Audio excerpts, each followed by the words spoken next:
Yo, it is the Ask Jason question series every Monday, 2 p.m. Eastern.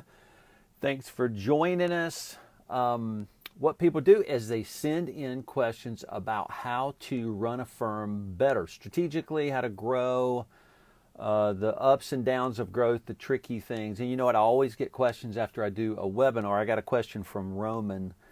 And this question is, I was in your recent virtual firm webinar, and I can't tell if you think we should be remote firms or not. So, true, Roman. I was given a lot of warnings, so I'll answer that question. But we like to just say thank you. And if you go to Bill.com, if you go to this link right here, you'll see some cool onboarding documents we built with Bill.com. And crap, we have been using Bill.com in our firm for years, 8 or 9 years at least. We're a virtual firm. That's why we did a webinar on virtual firms. We did the webinar with Bill.com, actually. And Bill.com is the platform we use. And just like is always true for Bill.com, they're always creating and updating their platform. And they have an AI-enabled platform, artificial intelligence, where it learns your company and the things that you send in, and it does help you grow. So thank you, Bill.com. And they have redesigned, you know, their whole brand and everything is changed. Their products just kind of ramped up at the same time. Redesigned program and interface and buttons, and the UI is all in different places, easier to find stuff. And, you know, they're blowing the doors off of international payments. So all kind of things going on in this Bill.com platform that we've been on and loved for many years. So thanks, Bill.com. And we appreciate you guys and what you build, and that you let us be a virtual firm. That is so sweet. Okay. So again, let's dive into this question. Let's see what it says. I was in your recent virtual firm webinar, and I can't tell if you think we should be remote firms or not. So probably if I'm doing a virtual firm, a remote firm, and those are different things, right? Did you know a virtual firm doesn't really exist? It doesn't have an office that people can go to, whether team or clients. A remote firm is a little bit different. Typically, remote firms do have offices, and there are remote people, and they're remote to the office. Sometimes they come to the office, sometimes they don't. They could be remote, which means they're never in the office, but there is typically an office that people are remote from. So that's a little bit of the difference between virtual and remote. We're a virtual firm. We essentially don't exist except up there in the World Wide Web.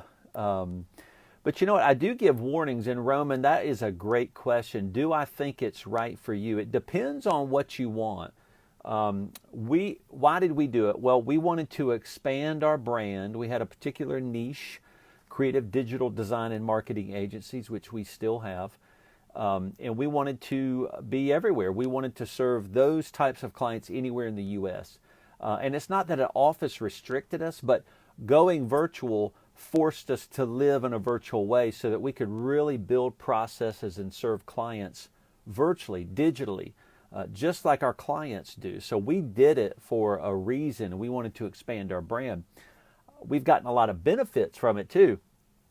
We can hire anybody anywhere. So when we hire technical team members, it doesn't matter. We just put it up on the website and say it's remote, and we can look for the best talent anywhere. And in today's profession, if you run a firm, you know that finding talent is really, really difficult to do right now. It's very, very hard.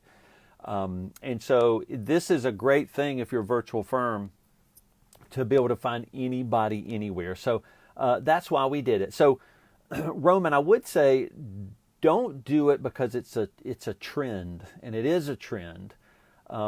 People think it's cool and hip, and it's going to be easier. And you know what? It works more for a lifestyle firm, or I would say it's easier for a lifestyle firm. And a lifestyle firm is a firm that supports your lifestyle, right? You're going to go travel and hike the world, and you need some money, so you run a firm to support you traveling the world and hiking. And that's fine, but that's definitely not a firm that's going to grow and expand with people, because the more services you add, the more clients.